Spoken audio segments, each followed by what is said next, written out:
Guys, welcome to my YouTube channel Mannat let's learn everyday. तो जैसा कि हम UP triple S C PET 2022 की प्रिपरेशन कर रहे हैं, उसका सिलेबस कवर कर रहे हैं। तो उसी का विषय है आज का हमारा। तो अभी जो करंट में हमारा टॉपिक चल रहा था वो था इंडियन इकोनॉमी यानी कि भारतीय अर्थव्यवस्था। तो उसी से आज का हमारा टॉपिक होने वाला है वर्ष 1991 में आर्थिक सुधार तथा उसके बाद की अर्थव्यवस्था। तो हम बिना किसी देरी किए अपने इस टॉपिक को आगे बढ़ाते हैं, देखते हैं इसमें क्या इम्पोर्टेंट चीज़ें हैं। जैसा कि लिखा हुआ है वर्ष 1991 में आर्थिक सुधार तथा उसके बाद की जो अर्थव्यवस्था रही थी उसके बारे में। तो सबसे पहले हम डेफिनेशन थोड़ा जान लेते हैं कि जब देश की अर्थव्यवस्था में बहुत बड़े पैमाने पर सुधार किया जाए, अर्थात जो पुरानी व्यवस्थाओं को समाप्त करके नई व्यवस्थाएं लागू की जाए जो विधि के अनुसार हों, जिसमें सरकार की भूमिका अर्थव्यवस्था के विभिन्न क्षेत्रों में किया जाए, जिसका परिणाम निम्नलिखित है। तो सबसे पहले जो क्वेश्चन आता है वो क्या है, इकोनॉमी रिफॉर्म क्यों करना पड़ा, वाई। तो इसके इतने सारे कॉजेस हैं, जैसे पहला दूरदर्शिता में कमी, सरकार की खुद से उत्पादन में कमी बहुत थी, लाइसेंस कोटा परमिट इजीली नहीं अवेलेबल हो पा रहे थे, जो उस टाइम वॉर भी हुई थी चीन और पाकिस्तान के साथ, नेशनलाइजेशन हुआ था, बैंकों का राष्ट्रीयकरण हुआ था जिसके पास पे, इसकी वजह से बैंकों पे भी बहुत ज़्यादा प्रेशर पड़ गया था। नेक्स्ट से डीमोनेटाइजेशन 1978 में हुआ था, भारत के खर्चे में वृद्धि हो गई थी, इसका मतलब ये था।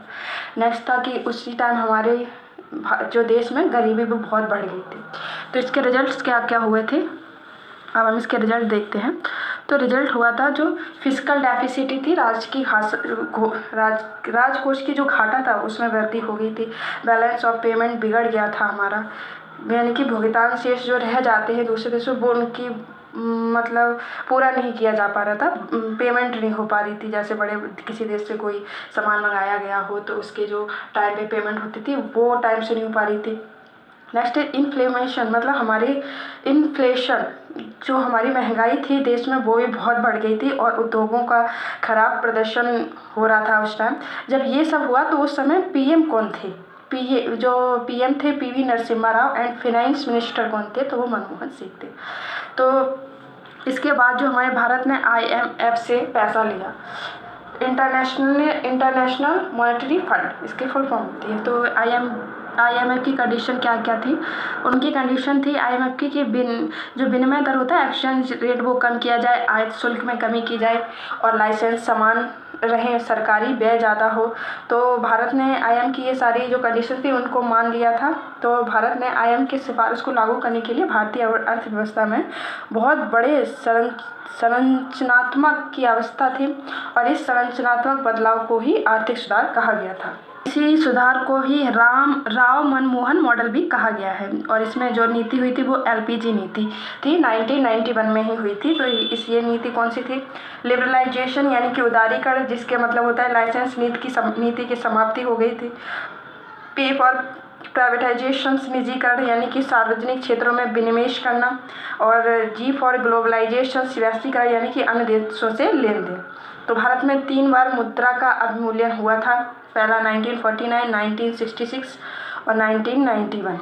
तो ये हमारा इससे जो महत्वपूर्ण टॉपिक्स थे वो हमने कवर कर लिए हैं, आई होप। तो इसी में हम अपना एक और जो इंडियन इकोनॉमी से विषय है वो भी इसमें कंप्लीट करते हैं।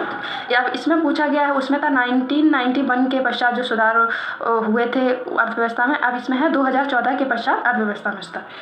तो इसमें हम ये जान लेते हैं कि 2009 से 2014 के बीच GDP औसतन जो GDP थी हमारी वो 6.7% की दर से बढ़ा, कब बढ़ी थी, तो पूर्व की मनमोहन सरकार में ऐसा हुआ था। तो 2014 से 2019 के बीच GDP की वृद्धि दर 7.5 रहा है, किस सरकार में, मोदी सरकार में। ये इसी में नेक्स्ट है कि भूमि विकास जो बैंक किसानों को ऋण प्रदान करते थे, लंबी अवधि की ज़रूरत के लिए जो भूमि विकास बैंक थे वो किसानों को ऋण प्रदान किया करते थे। नेक्स्ट है जो श्रम सुधार कानून बना था 2019 के अंतर्गत, पुनः कौशल कोष के लिए कर्मचारी का कितना वेतन कटेगा, तो ये 15 डेज का वेतन था जो कटेगा।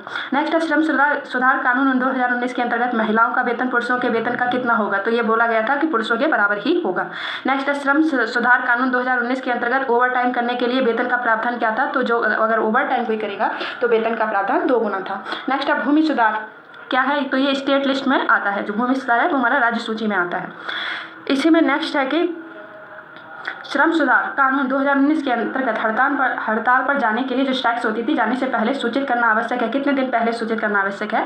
तो 60 दिन पहले सूचित करना आवश्यक है। नेक्स्ट है कृषि सुधार में आवश्यक वस्तु अधिनियम 2020 अधिनियम संशोधन है। क्या है? तो ये आवश्यक वस्तु अधिनियम 1955 है। ओके। नेक्स्ट है उपभोक्ता संरक्षण अधिनियम 1986 कंज्यूमर प्रोटेक्शन 2019 अधिनियम द्वारा बदला गया था इसे। नेक्स्ट है हमारा कि जो जमींदारी प्रथा के उन्मूलन की पहल की गई थी वो यूपी सरकार द्वारा की गई थी, UP zamindari evolution and land reform act 1950। इसी में नेक्स्ट है कि 2020 में आर्थिक सुधार के अंतर्गत सूक्ष्म उद्योगों की निवेश सीमा है तो वो 1 करोड़ रुपया है। नेक्स्ट है कि 2021 में आर्थिक सुधार के दृष्टिकोण से लोक निगम विभाग मंत्रालय अंतर्गत आता है किसके? तो वो फाइनेंस मिनिस्टर यानी कि वित्त मंत्रालय के अंतर्गत आता है। अब इसी में नेक्स्ट है कि भारत में प्रथम औद्योगिक नीति या आर्थिक नीति पेश की गई थी किसके द्वारा? तो 1948 वाई श्यामा प्रसाद मुखर्जी द्वारा की गई थी। नेक्स्ट है कि न्यूनतम समर्थन मूल्य MSP की सिफारिश करता है क्या? तो कृषि लागत और मूल्य आयोग। नेक्स्ट है कि सबसे जरूरी समस्या जिसने 1991 में नई आर्थिक नीति लागू करने के लिए प्रेरित किया था वो अभी मैंने जैसा कि आपको बताया भी था इस बारे में, विदेशी मुद्रा संकट, सार्वजनिक क्षेत्र का खराब प्रदर्शन, कर चोरी की ओर अग्रसर, उच्च कर दर, ये सब जो कॉजेस थे वो ये थे। नेक्स्ट है सार्वजनिक क्षेत्र की कंपनियों के हिस्से को निजी व्यक्तियों और संसाधनों को बेचने के रूप में जाना जाता है, इसे विनिवेश कहते हैं, डिसइन्वेस्टमेंट कहते हैं। नेक्स्ट है किसान उत्पाद व्यापार और वाणिज्यिक संवर्धन और सुविधा अधिनियम 2020 का उद्देश्य क्या था? तो ये था कि उत्पादन से पहले एक किसान और एक खरीदार के बीच एक कृषि समझौता प्रदान करता है। इसी में नेक्स्ट है 1991 की औद्योगिक नीति क्या थी? तो वो औद्योगिक नीति थी प्रो निजी क्षेत्र नीति। ओके। नेक्स्ट थी प्राइवेटाइजेशन के महत्व को उजागर करने वाले कारण कौन थे? तो वो बीमार सार्वजनिक उद्यमों के लिए निकास नीति के कारण रोजगार में वृद्धि। नेक्स्ट है कि जो कृषि उपज मंडी समिति APMC की स्थापना की गई थी, ये राज्य सरकारों द्वारा की जाती है इसकी स्थापना कृषि उपज मंडी समिति की। नेक्स्ट है LQP, राज्य का अर्थ क्या है? तो ये लाइसेंस क्वाटा परमिट कहते हैं, जैसे मैंने आपको भी बताया भी था, तो हमारी एग्जाम में ऐसे पूछा जा सकता है गाइस। तो L for licence, Q for quota and P for permit. Next है नई आर्थिक नीति का अनुसरण करते हुए मुख्य रूप से जो क्षेत्र भारतीय अर्थव्यवस्था के विकास को गति प्रदान करते हैं, तो ये हमारा सर्विस सेक्टर है जो थर्ड में आता है।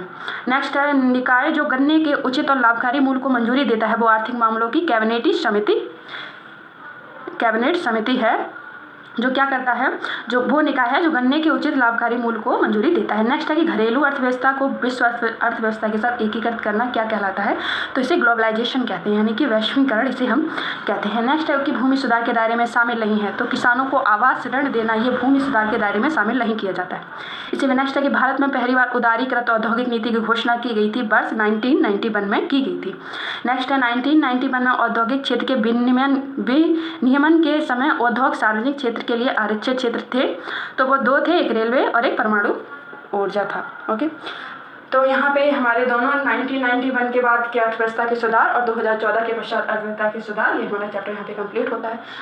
आई होप गाइस आपको ये नोट्स आपके एग्जाम के लिए बेनिफिट रहे। So thank you so much guys for watching this video and connect with us.